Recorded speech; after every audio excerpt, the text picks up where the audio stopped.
los ajustes. Les comento que, bueno, espero que les haya agradado la maestra de yoga. Es muy linda, realmente tiene muy bonita forma y muy bonita vibra.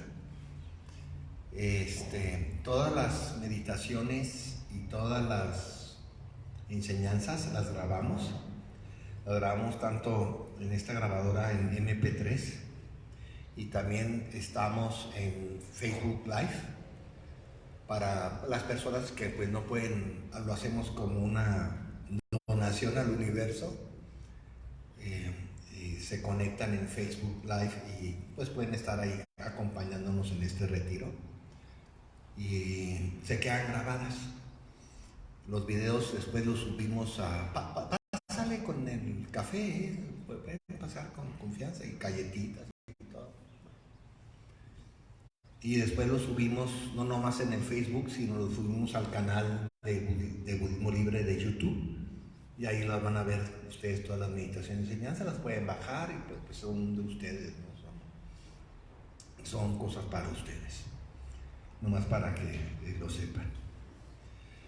Pues como la maestra Sofía nos puso también ahí a meditar y a respirar un poquito, pues me voy a entrar directo al tema.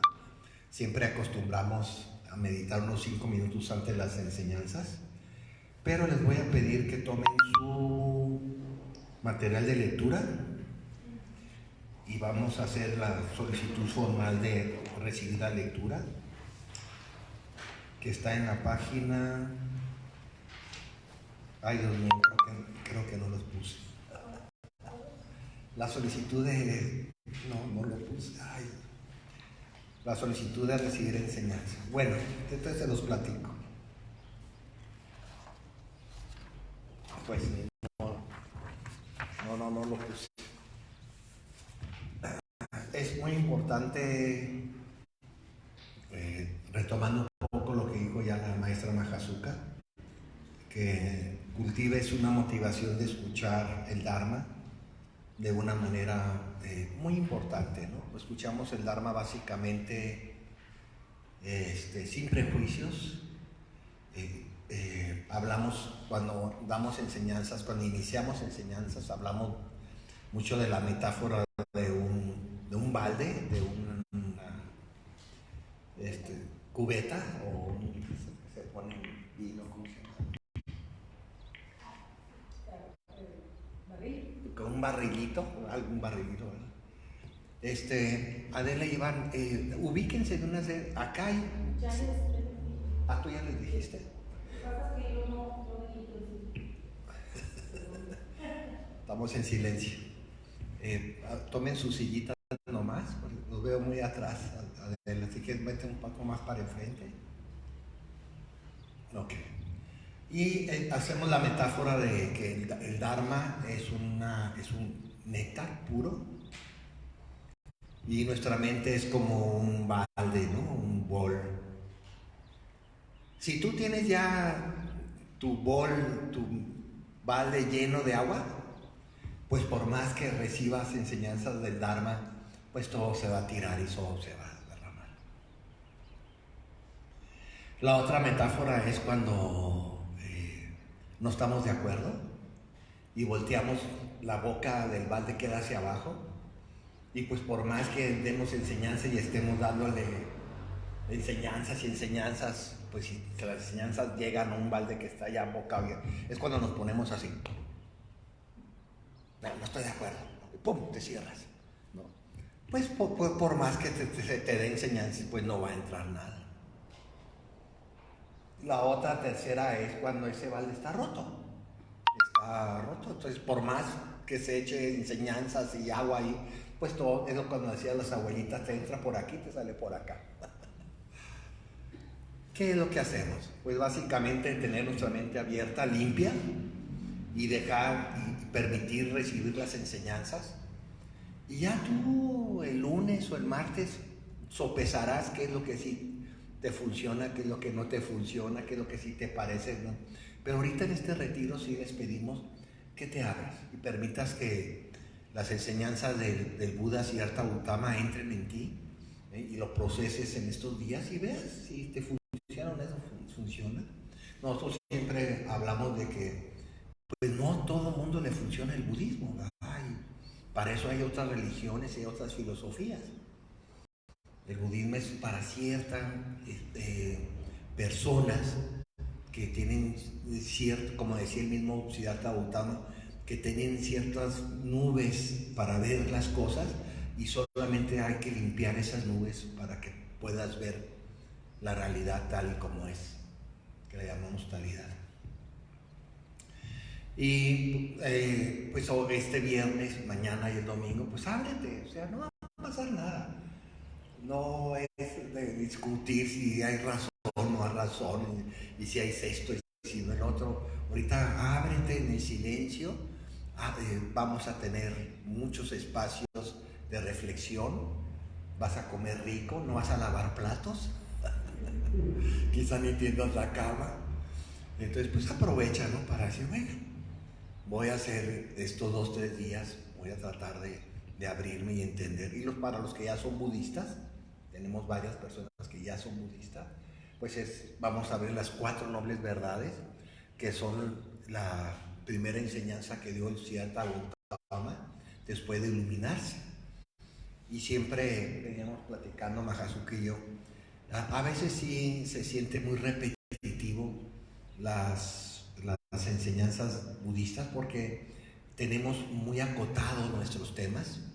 No, el budismo no es una visión totalizadora del universo, no lo es. El budismo está concentrado básicamente al tema del sufrimiento y al tema de cómo liberarnos del sufrimiento mental. Hay muchos temas que no tocamos, no es una visión totalizadora, como se diría hoy en día, holística, no lo es. El budismo es una psicología para manejar nuestras emociones, de tal manera que seamos más hábiles, más amorosos y más sabios en manejar y gestionar nuestras emociones, que incluyen obviamente el sufrimiento, Y ya dado esto, pues iniciamos ahora sí se lo voy a encargar si lo puedes leer más tarde o en la noche, el sutra de las 4 nobles verdades. Este es el Buda Siddhartha Gautama, la persona histórica, se iluminó a los 35 años. O sea, ya entraba a la ruquez, ¿no? No se iluminó muy joven, ya tenía 35 años. Y se iluminó en un lugar que hoy en día se llama Bodh Gaya, que es un centro de devoción para todos los budismos. Y cuando se dice que cuando él se iluminó a los 35 años, lo primero que le surgió en el entendimiento de esa iluminación fueron estas 4 nobles verdades. Y se llaman nobles no porque sean parte de la monarquía ni nada. Nobles quiere decir aquí honestas, quiere decir aquí limpias, claras, ¿no? Y verdades pues quiere decir que son ciertas, ¿no? O sea, son las 4 nobles verdades, es decir, verdades ciertas, claras y precisas. Y desde aquel entonces, desde hace 2500 años, hay que entender que la humanidad siempre ha luchado mucho con esto del sufrimiento. O sea, no es un tema estrictamente budista el sufrimiento. El sufrimiento lo han trabajado todas las grandes religiones, todas las grandes filosofías, desde Platón, Aristóteles, actualmente pues Freud, Nietzsche, Hegel, todos los grandes pensadores de la humanidad han tomado el tema del sufrimiento como un tema central en la experiencia humana. Y el budismo pues no es ninguna excepción en esto. Solamente que el budismo quizás sea una de las visiones de vida, visión filosófica, que más han refinado el tema del sufrimiento, que más han trabajado el tema del sufrimiento y que más han creado, gestionado sistemas para ser felices, para lograr la superación del sufrimiento pues implica obviamente de manera inmediata nuestra mente, que nuestra mente logre un buen nivel de felicidad y de contento, de serenidad o de paz interna. Y este sutra nos gusta a nosotros entender que cuando ustedes lean el sutra, también veníamos Mahasuki y yo platicando eso, les va a parecer a veces muy repetitivo. No decía, ay, otra vez y repiten la misma frase. Eso es porque todas las enseñanzas del Buda, de Siddhartha Gautama, vienen de la tradición oral. El Buda existió 500 años antes de Cristo, 700 años antes de que se empezaran a escribir sus enseñanzas. Las enseñanzas del Buda se escribieron allá por el siglo II después de Cristo, en Sri Lanka. Ahí fue la primera vez que se reunió todas las enseñanzas del Buda. Entonces, cuando tú leas un sutra original del Buda, de Siddhartha Gautama, te vas a encontrar que es como si se estuviera hablando. Y la tradición señala que para que a uno le entre una cosa, tienes que escucharla 3 veces por lo menos, ¿no? Por lo menos, ¿no? Porque antes estas enseñanzas, cuando no estaban escritas, pues las personas se las aprendían de memoria. Y por eso ustedes en el sutra, en todos los sutras budistas, lo que van a encontrar básicamente es: así lo he oído, ¿no? Todos los sutras empiezan así, o así depende mucho de la traducción, o así lo he escuchado, así lo he oído. Y a veces le ponen así yo me acuerdo, ¿no? Te están diciendo que van a empezar a narrar lo que enseñó allí el Buda. Después el segundo elemento, eso lo estamos viendo en un curso que tenemos de los miércoles por Zoom. El segundo elemento de los sutras es ¿dónde se dio? Siempre los sutras se dicen ¿dónde el Buda dio esa enseñanza? En este caso, la tradición dice que se dio en Benares. De hecho, este sutra, hay libros que lo traducen como el Sutra de Benares. Benares es un lugar ahí cerca de Bodh Gaya, donde el Buda se sentó y enfrente de sus primeros 5 discípulos, ya iluminado él, empieza a dar esta enseñanza del sutra. Y se nos da, y siempre el tercer punto de los sutras es a quién le está hablando el Buda. Esto es muy importante porque cuando tú leas un sutra del Buda, un sutra original del Buda, fíjate muy bien a quién le está dirigiendo la enseñanza. Porque el Buda hablaba de muy diferentes maneras.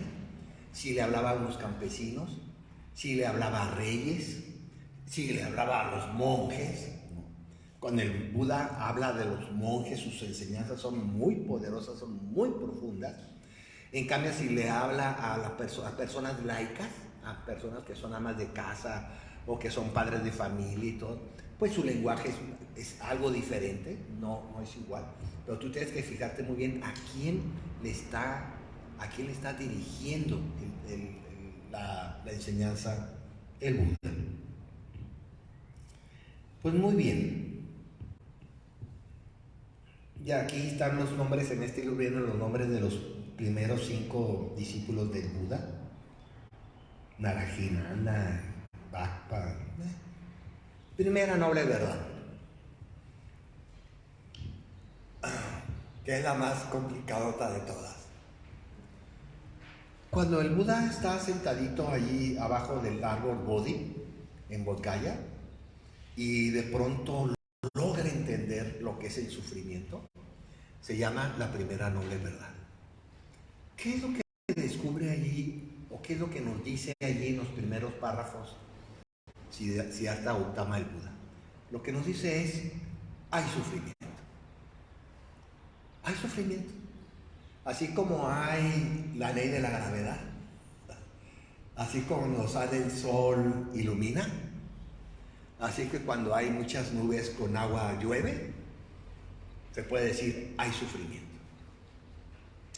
Y esto es muy importante. Cuando se habla del budismo de que hay sufrimiento, hay que despersonalizar ese sufrimiento. No es la idea de yo estoy sufriendo, sino es la idea de que sufro, que es muy diferente. Al yo estoy sufriendo, a decir simplemente sufro.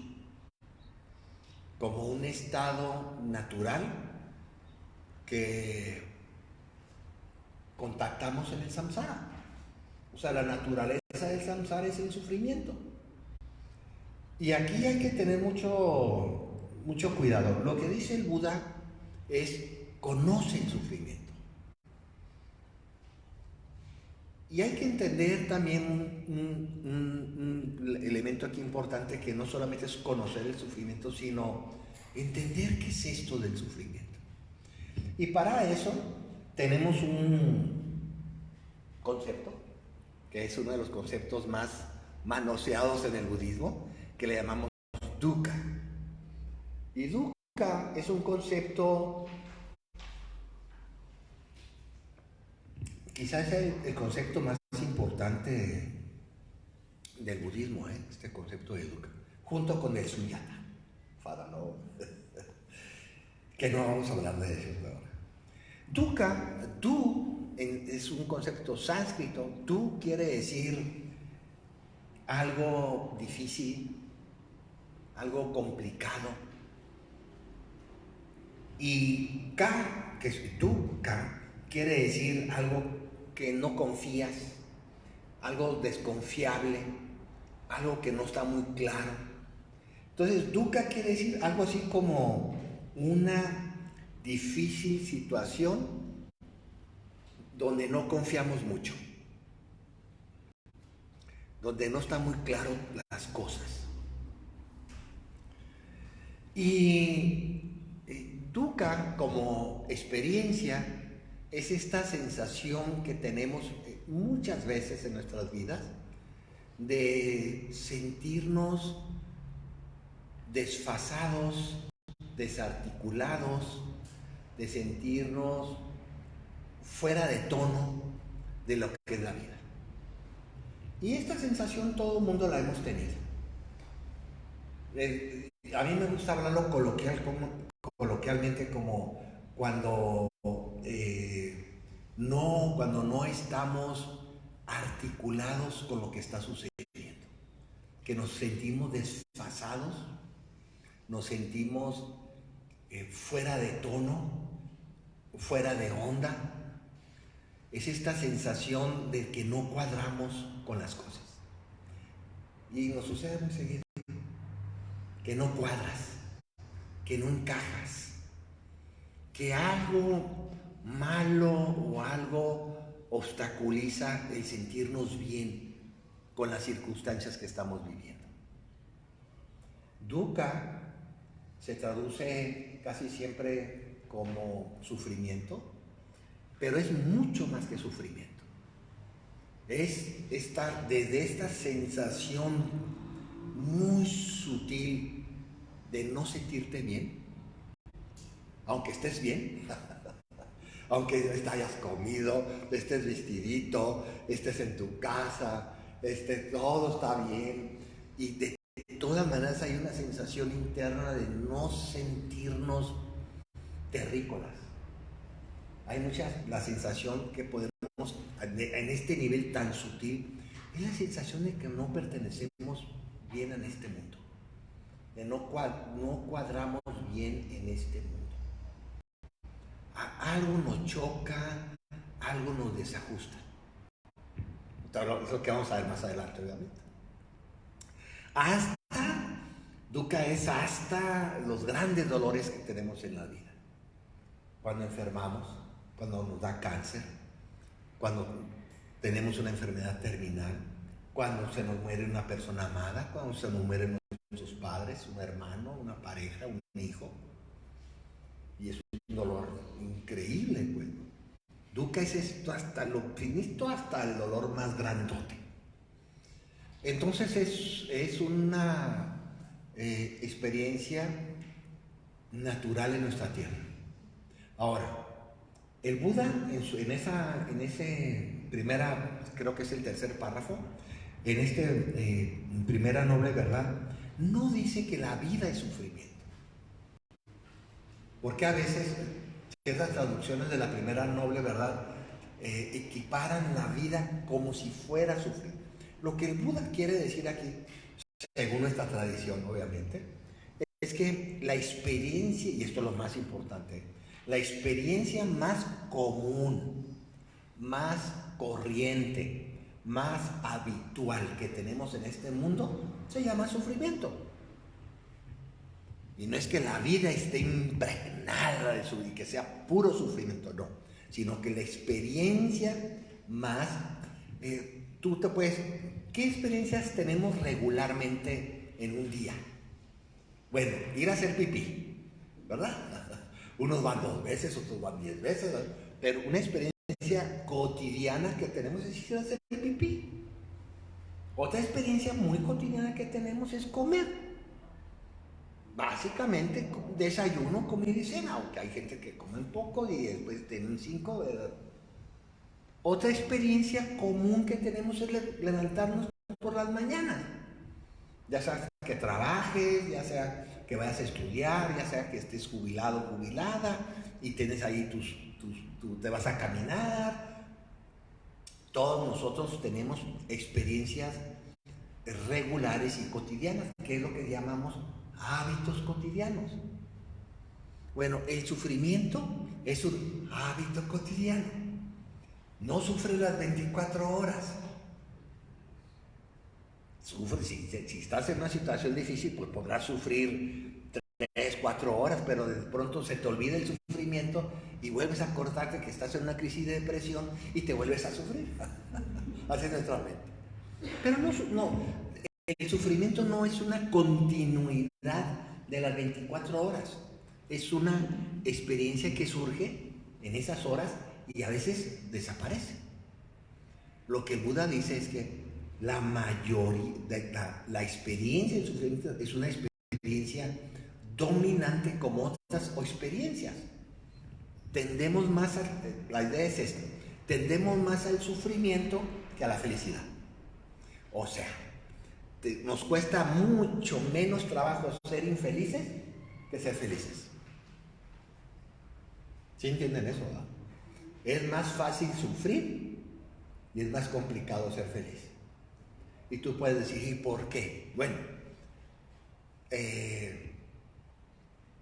porque así es el samsara. No es porque estés tú defectuoso, no es porque te falte algo, no es porque estás fallando o seas un error humano. Olvídense de todas esas tonterías que a veces el sistema nos mete en la cabeza para crearnos una idea de que somos insuficientes, que somos imperfectos, que somos personas que nos falta algo o que nos sobra algo. Olvídate de todo eso.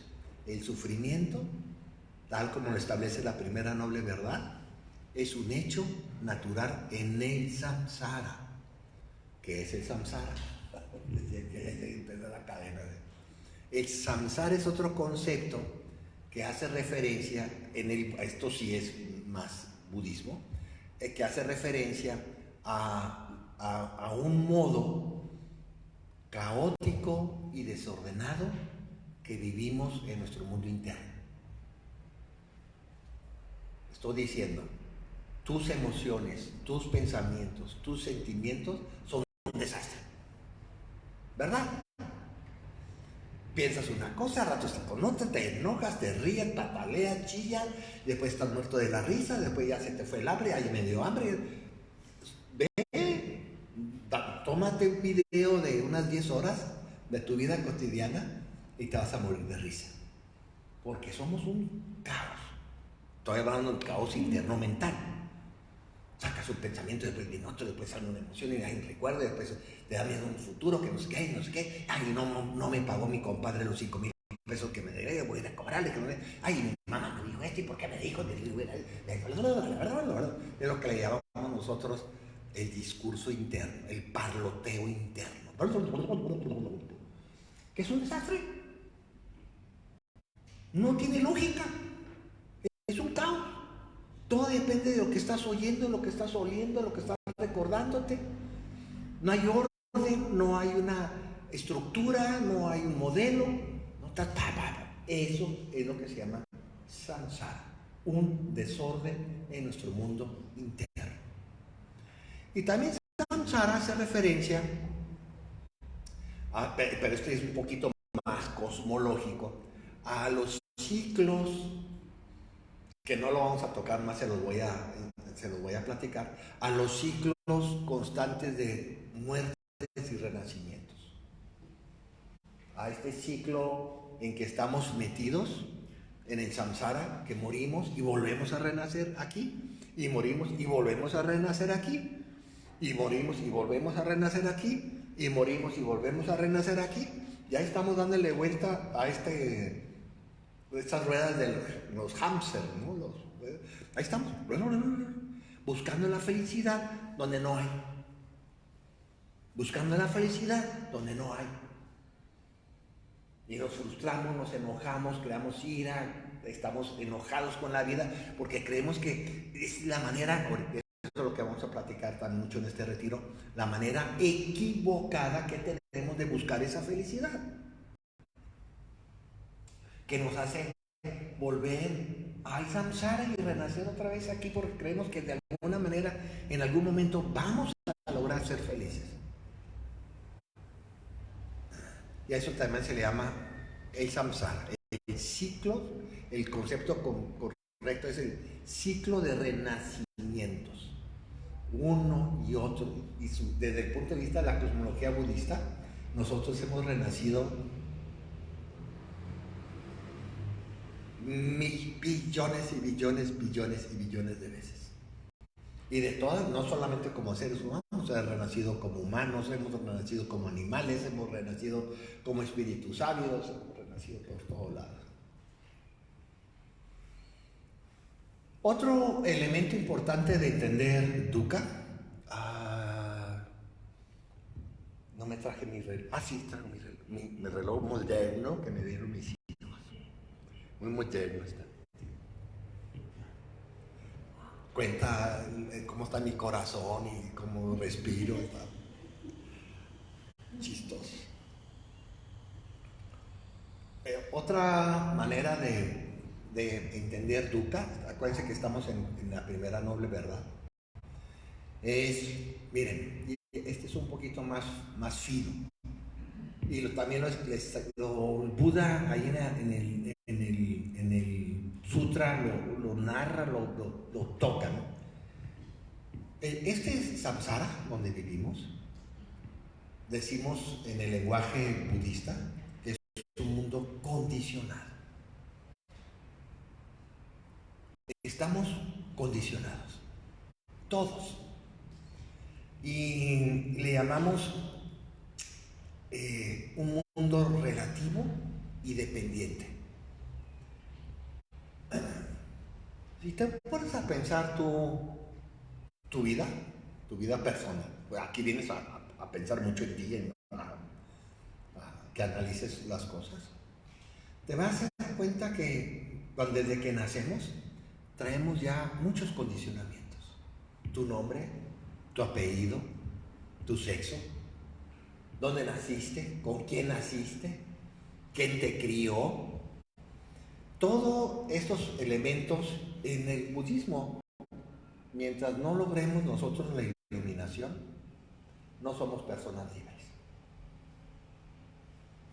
Aunque aquí en México y en muchos otros países podemos decir que somos personas libres, pues libres de escoger la carrera, libres de irnos a vivir donde queremos, libres de votar por el que quieres, libre de vestirte como quieras, somos personas muy libres. En el budismo la libertad no solamente es la expresión externa, sino la expresión interna. Y desde ese punto de vista, internamente no somos nada libres. Estamos completamente condicionados. ¿Condicionados por qué? Bueno, y aquí ya vienen otras palabrejas. Condicionados por dos grandes fuerzas. Las fuerzas del karma y la fuerza de tu genética y tu cultura. Estos dos, podríamos decir, grandes fuerzas condicionantes de nuestra existencia, determinan tu personalidad, determinan tus emociones, determinan lo que piensas, determinan cómo actúas. Aquí el karma, que es el tercer concepto, primero fue dukkha, después samsara, después karma. Karma es otro concepto muy complicado, pero que hace referencia, a ver si se los puedo explicar. Todos ustedes han escuchado el problema del karma, ¿no? Pero pues lo que escuchamos está completamente equivocado, no es eso el karma. El karma no es un destino y no es un castigo, no es no es algo obligatorio que tienes que vivir. El karma son tus predisposiciones que tienes para actuar frente a ciertas circunstancias. Predisposiciones para actuar frente a diferentes circunstancias. Por ejemplo, les voy a dar ejemplos para que entiendan lo que es el karma. Hay personas, yo me apunto en eso, que no aguantamos el hambre. A mí me da hambre y ya me pongo ya no puedo decir de mal peleo. Ah, sí, ya puedo decir. Y me pongo de mal humor, de muy mal humor. Puta, ni me hables, ni nada que budismo y que piscina, no, nada. A mí con hambre no puedo tener hambre. O sea, me irrita mucho. Y yo he visto personas en fiestas, en reuniones, que pues no llega la comida y güey, sirve, oye, sí, estamos hambre, pero fíjate que te voy a contar, que no les irrita traer hambre. Es que mi karma con la alimentación, con el hambre, es muy diferente al de la otra persona. Me acordé ahorita en Baja Azúcar, se me va a acordar también. Hicimos un retiro allá en Baja California, en Tecate, y estábamos así todos así meditando, así como estamos ahorita, muy acá todos, ¿no? Muy bien. Y de pronto, ¿te acuerdas que se asomó un ratoncito? Pero para mí, precioso. Los ratones de rancho son ratones preciosos. Tienen sus orejitas rosas, tienen unos bigotitos muy bonitos, tienen unos ojitos abiertos. No es la rata de la ciudad, un ratón de rancho. Un ratón para mí precioso. Y estamos así, todos muy así, ¿no? Y se aparece el ratoncito. Y empieza una, ¿no? ¡Ah! Y unos gritaban, otros, qué bonito, otros, ninguna reacción frente a y yo me comenzaba a ver las reacciones de la gente frente a un ratoncito, que una cosa así, pero unos aventándose casi al techo, otros siguieron meditando como si nada, otros riéndose. Entonces, qué padre, qué bonito la naturaleza, el animalito. Cada persona reaccionamos de diferente manera a una misma circunstancia según tu karma. ¿Qué es el karma aquí? Les voy a poner otro ejemplo. Cuando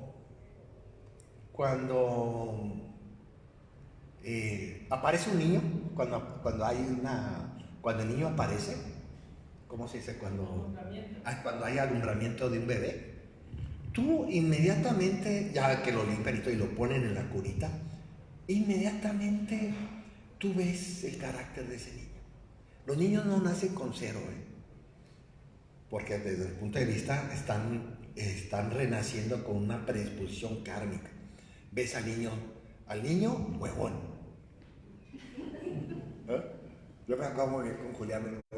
Después ves al niño peleón, el peleonero, ¿no? Tiene 4 horas de vida y ya está empujando al vecino de la cuna del otro vecino, ¿no? Y está peleando. Al chillón, no se diga. Ya está sufriendo. Ya le dieron lechita, ya está calientito su cunita y él sigue llorando. Después ves al niño triste, ¿no? Tiene 3 horas y ya le entró la nostalgia, la melancolía de las vidas pasadas. Ese es el karma. Es lo que tú traes de esta vida y de vidas pasadas para reaccionar de una u otra manera. En este retiro tienes que sentarte a meditar y comenzarte a detectar estos karmas que traemos. Y los traemos de vidas, no nomás de esta vida, los traes de vidas. Y si no crees tú en vidas pasadas, pues quédate con esta vida, con esa tienes, no te preocupes. Con esa tenemos para entretenernos buen rato. Karma es las probabilidades de reaccionar de una u otra manera dependiendo de lo que te haya pasado en tu pasado, dependiendo de lo que haya sucedido en tu pasado. Por eso si ahorita entrara aquí un perro, muchos de ustedes dirán, ay, qué bonito perrito, reaccionamos frente al mismo hecho de diferentes maneras dependiendo. Si te mordió un perro, nomás puedes que brinques y te vayas allá arriba. No puedo ver. Ese es el karma. No tiene nada que ver con si te castigas o no te castigas, o que sea tu karma o no karma, no. El karma es una predisposición. Tiene mucho más complejidades, pero eso sería como la visión. La segunda fuerza que nos determina y nos condiciona, acuérdense que estamos en dukkha, es tu genética y tu cultura. Que en mucho podríamos ubicarlo en lo que llamamos nosotros el karma colectivo. Por ahorita les hablé del karma individual. Ese podríamos llamarle el karma colectivo. Pues nacemos en sociedades. Nacimos aquí, ahora por la mayoría de nosotros yo creo nacimos en México. Unos nacieron en Tabasco, otros en la Ciudad de México, otros a Chihuahua, pues no sé, ¿no? Todos hemos nacido. Naciste en una familia que aunque ya te hayas abandonado y te has cambiado de apellido, pues sigues siendo parte de esa familia, no puedes negar tus relaciones familiares. Tuviste ciertas escuelas, te llevaron a ciertas escuelas, a unos públicas, otros privados, unas con monjas, otros laicos, y todo eso eres tú. Nosotros somos entidades completamente condicionadas por el karma de nuestras experiencias pasadas y por las condiciones genéticas y culturales en que hemos estado creciendo.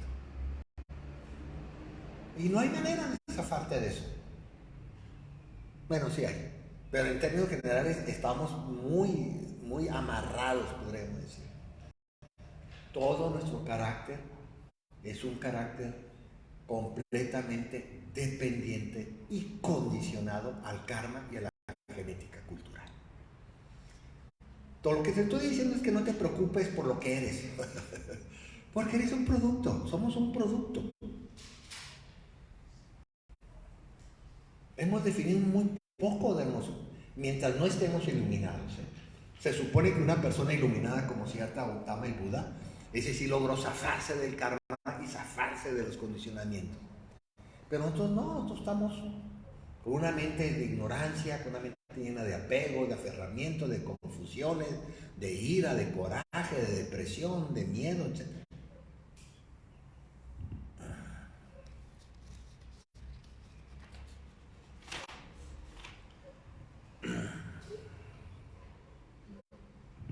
Míralo.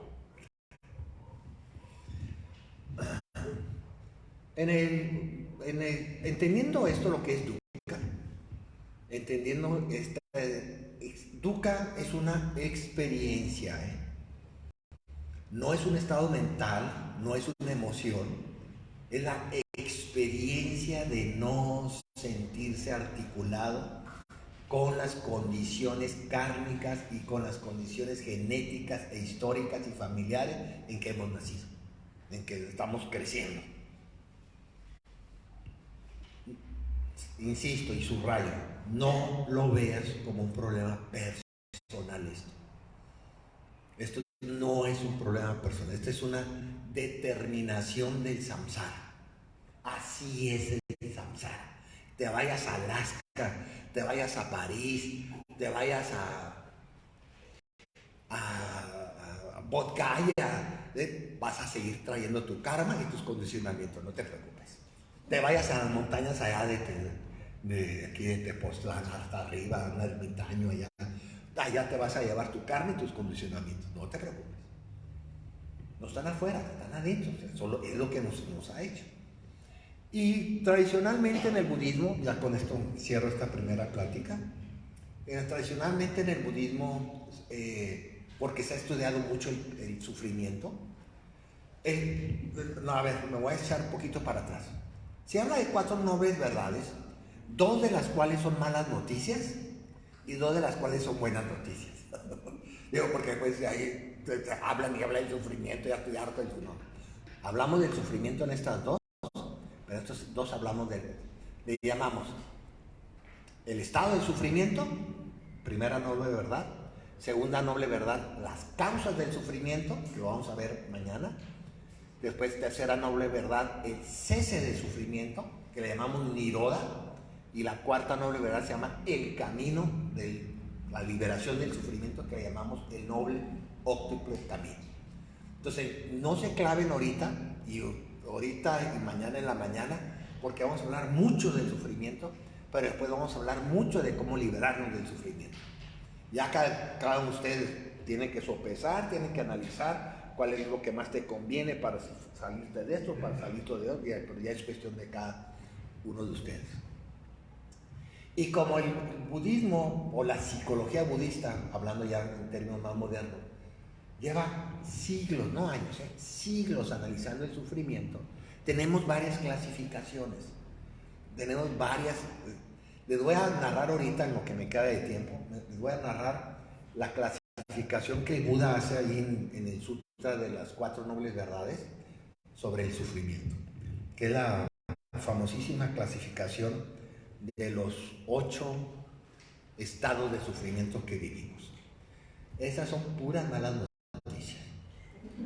Qué bueno que espero que les haya gustado la comida y el tomatito para que no les caiga tan mal las malas noticias. Primero, de los 8, son 8 estados de sufrimiento. Puedes llamarle también causas o experiencias de sufrimiento. Primero, dice el Buda, ahí lo dice esto, ni siquiera es esto sí es 100% del Buda. Nacemos.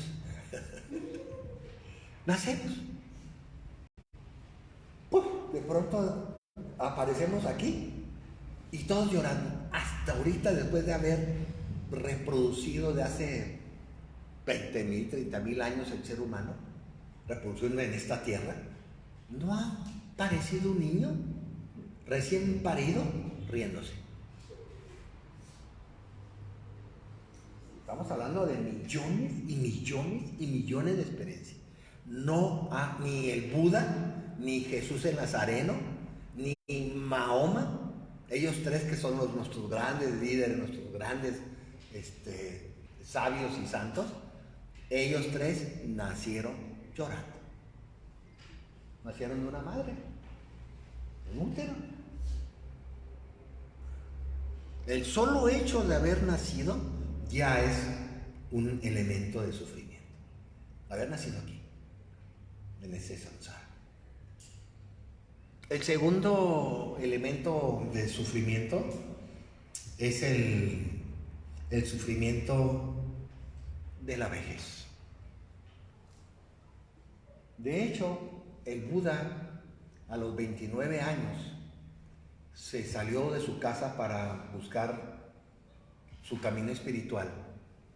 Y en una de sus primeras experiencias que le impactan y que decide iniciar su camino espiritual es cuando vio a un par de viejos al lado de su palacio. Que Siddhartha Gautama era príncipe.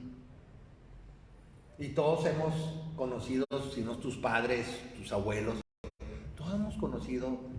Estoy hablando de la vejez. Todavía no llegamos, todavía vamos. Estoy hablando de las personas que tienen 90, 95 años,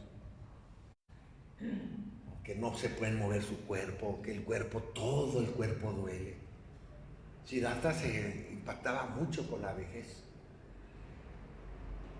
Todos nuestros sistemas colapsan, nada funciona.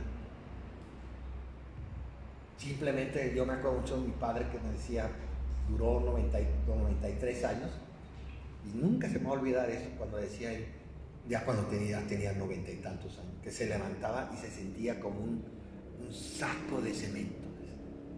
O sea, de pesado que era levantarse de una silla y lo pesado que era sentarse en esa silla.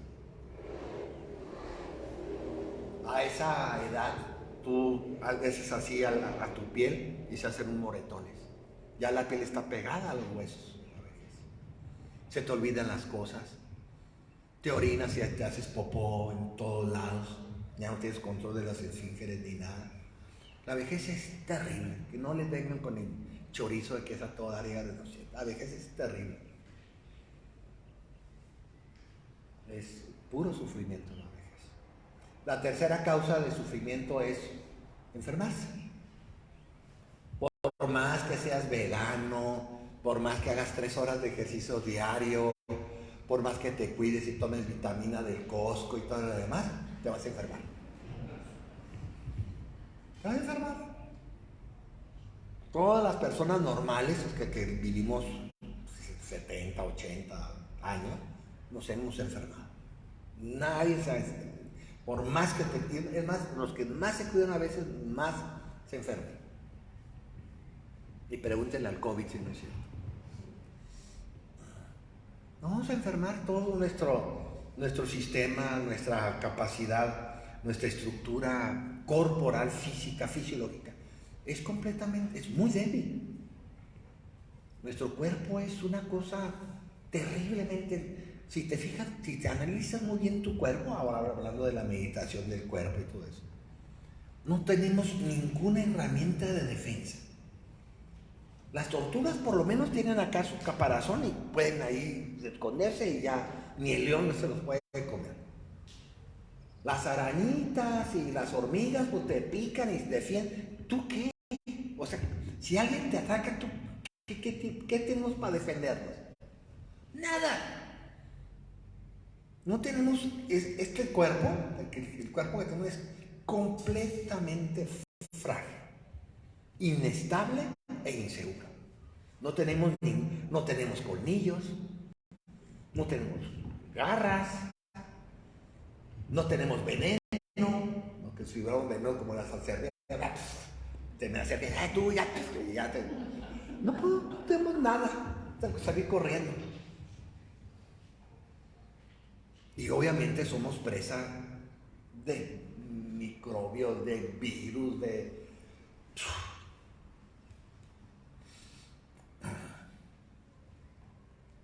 El cuarto elemento es el de morimos.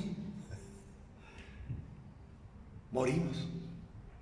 Y para muchas personas el solo hecho de pensar en la muerte ya estamos sufriendo. El proceso de morir es muy sufriente. Pues imagínate que te tapen la boca y que no puedes respirar, que nos va a pasar a todos, ¿eh? Un día no vamos a poder respirar. No vas a poder respirar. El solo hecho de pensar, y más si has visto tú personas agonizando, personas a tu madre, a un amigo, una amiga, verlos morirse es muy impactante, es mucho sufrimiento. Cuando no nos preparamos, obviamente. Estoy hablando de los normales, pues, ¿no? Después podemos prepararnos muy bien para ese evento, pero necesitamos educarnos, necesitamos práctica para llegar a hacer una muerte más digna. Estos 4, el de haber nacido, la vejez, la enfermedad y la muerte, le llamamos los sufrimientos inevitables.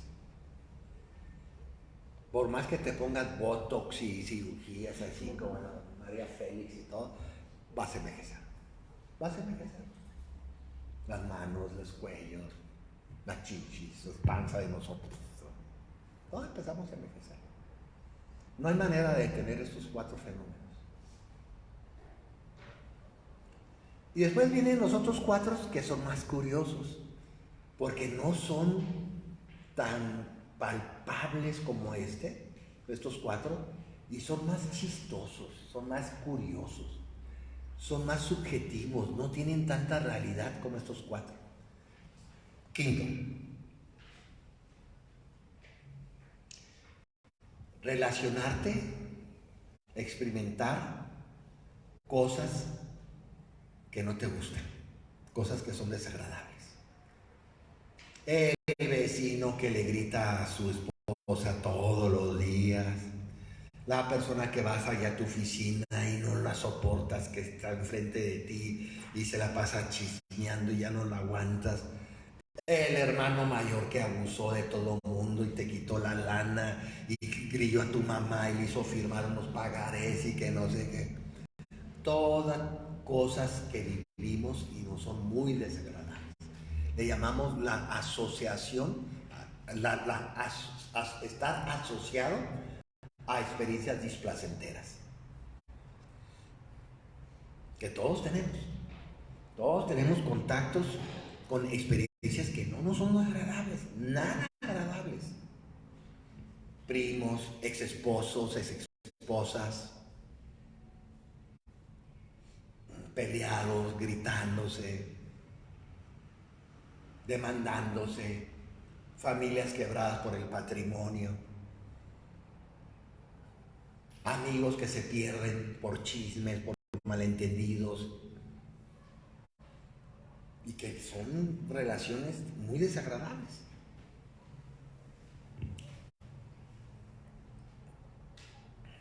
Lo que llamamos el mundo del displacer, que todos los tenemos también.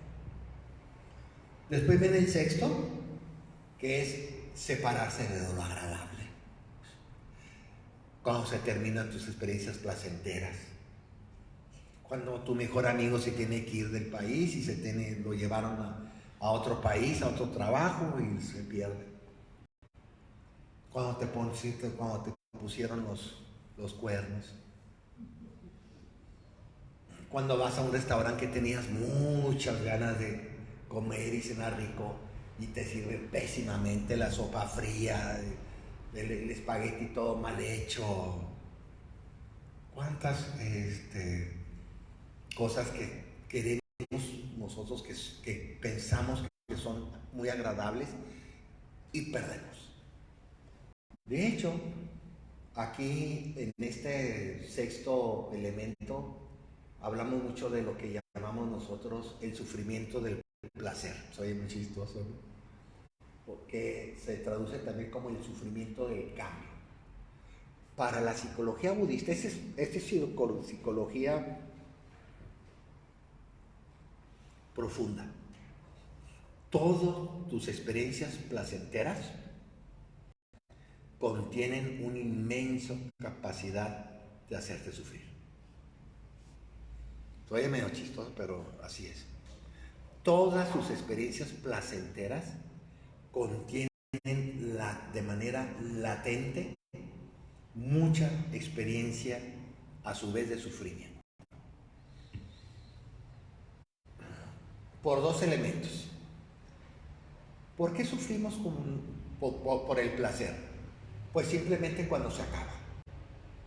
Cuando se acaba una experiencia placentera. Se te acabaron esos 3 taquitos tan ricos que estabas comiendo. Se te acabó esa relación romántica que tenías y te pusieron los cuernos. Tenías un trabajo padrísimo, estabas súper emocionado con ese trabajo y resulta que llegas a tu escritorio, ves una carta ahí que dice carta de renuncia.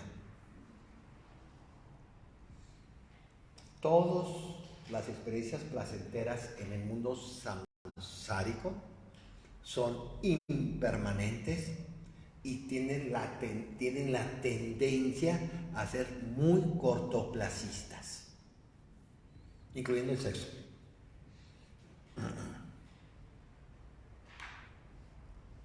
Cortoplacistas. La cena, pum. De un viaje que tanto estuviste 2 años ahorrando y regresas y estás bajando ahí en el aeropuerto de Ciudad de México. Ya me acabaron las vacaciones. 2 años, se acabó. Todo. Tus experiencias placenteras son de muy corto plazo y muy superficiales. Se te desbaratan aquí, en la palma de tus manos se desbaratan. Y también el otro segundo elemento o factor que interviene en por qué los placeres se convierten en sufrimiento es cuando se intensifica el placer. Si te gusta mucho pastel de chocolate y vas a una tienda a comprar un pastel de chocolate, a una tienda ahí, al Globo, pastel. Y uno de los errores que tenemos básicamente es este error de identificar la felicidad como si fuera placer, que es uno de los errores más garrafales que tenemos. Es decir, un cuartito de pastel de chocolate, una unidad de felicidad, ¿verdad? Bajo esa lógica tendrás tú que decir, dos pastelitos, 200% más de felicidad, ¿verdad? Tres pastelitos, 300% más feliz. ¿Qué te pasa en el sexo séptimo? Te revienta. Viene la infección, te intoxicas, vomitas, dolor de estómago. Es lo que le pasa a todas las personas adictivas. Alcohol, drogas, etc. Los primeros unidades, esto es muy de economía, las primeras se llaman unidades marginales. La primera unidad te puede sí dar felicidad. La segunda unidad ya no te da tanta felicidad. La tercera unidad empieza a decaer la felicidad. Eso se llama rendimientos decrecientes. ¿Se han oído ese concepto? Rendimientos decrecientes. El césped, entre más crezca, más se necesita poner abono y agua para que siga creciendo al mismo ritmo. En este elemento es igual. Los placeres se comportan mucho en la ley de rendimientos decrecientes. Un drogadicto, algunos de ustedes seguramente ya vivieron esa experiencia, un drogadicto empezó con dos, tres pastillitas y se sentía muy padre. Después ya con el tiempo necesita 6 pastillitas para sentirse más o menos igual como se sentía antes. Puede necesitar 10 pastillas para sentirse más o menos como se sentía antes.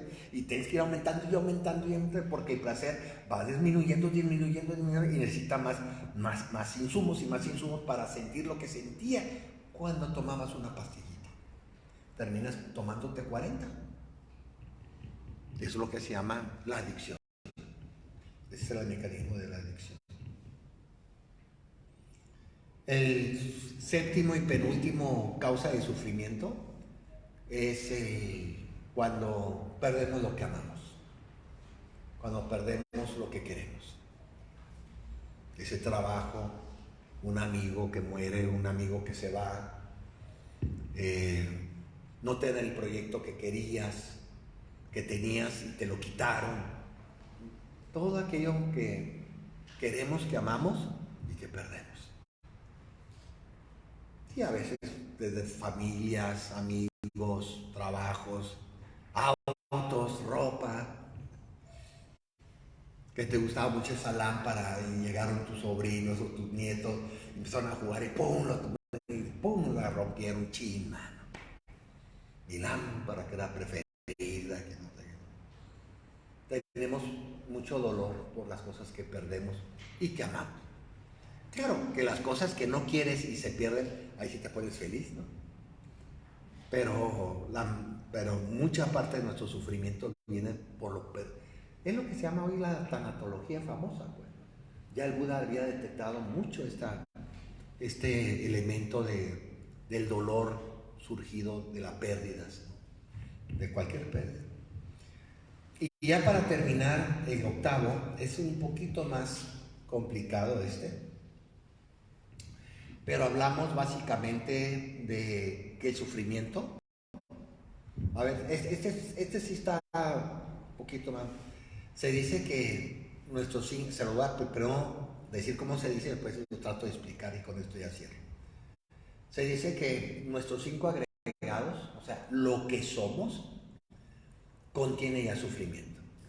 En el budismo tendemos mucho a la idea de definir lo que es el ser humano, como cualquier filosofía, como cualquier visión completa de la existencia. Y tenemos varias maneras de definir lo que es el ser humano. La primera manera es la platónica, la que se utiliza mucho, que es somos mente y cuerpo. La segunda manera es la que nosotros hablamos cuando decimos que somos producto de los famosos skandhas, son los 5 agregados. Si tú te preguntas, ¿qué soy yo? O sea, ¿qué soy?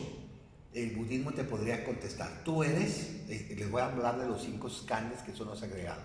Tú eres cuerpo, el cuerpo físico, tú eres materia. Tú eres sensaciones a través de tus sentidos, tus sensaciones cuando ves, cuando escuchas, cuando hueles, cuando disgustas, cuando contactas. Tú eres percepciones, o sea, cómo interpretas esas sensaciones.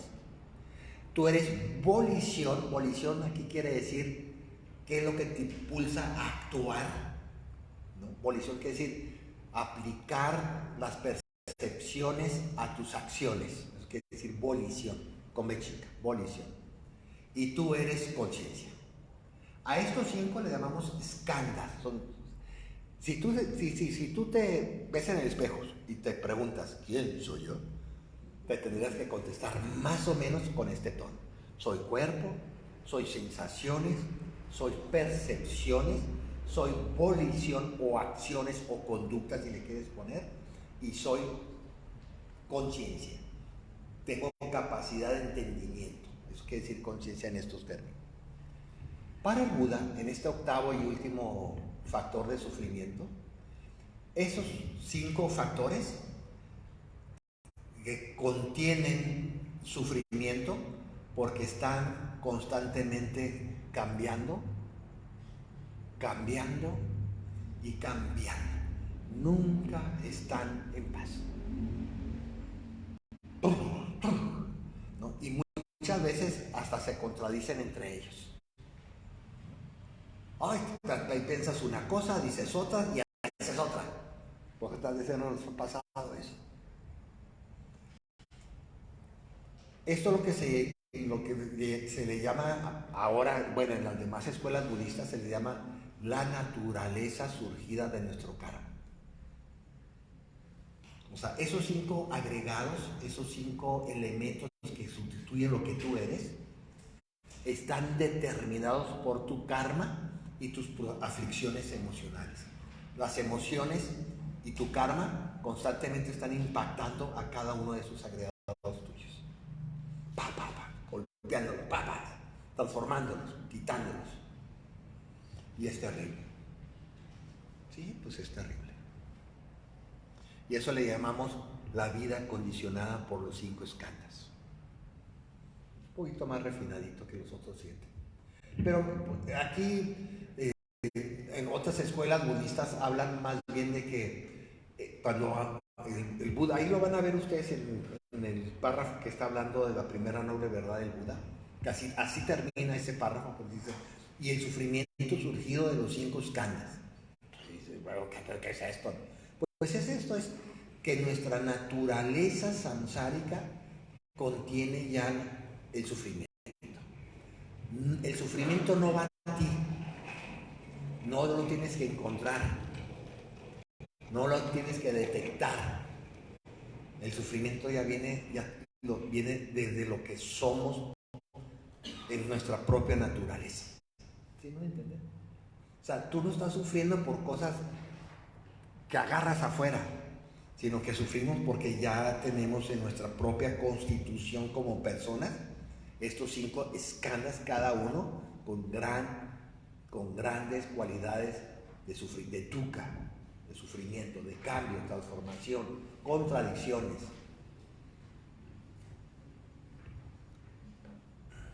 Primera noble verdad. Sufrimos. Ya no le busques más.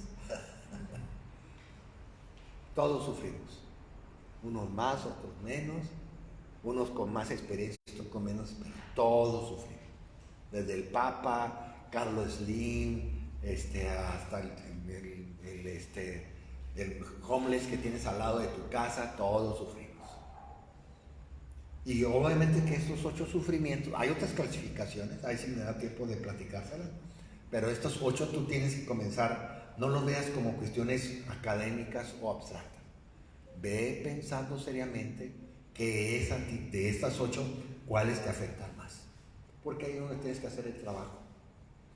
El trabajo espiritual en el budismo es comprender por qué sufrimos. En la primera no de verdad, pero vamos a ver las otras. ¿Por qué sufro?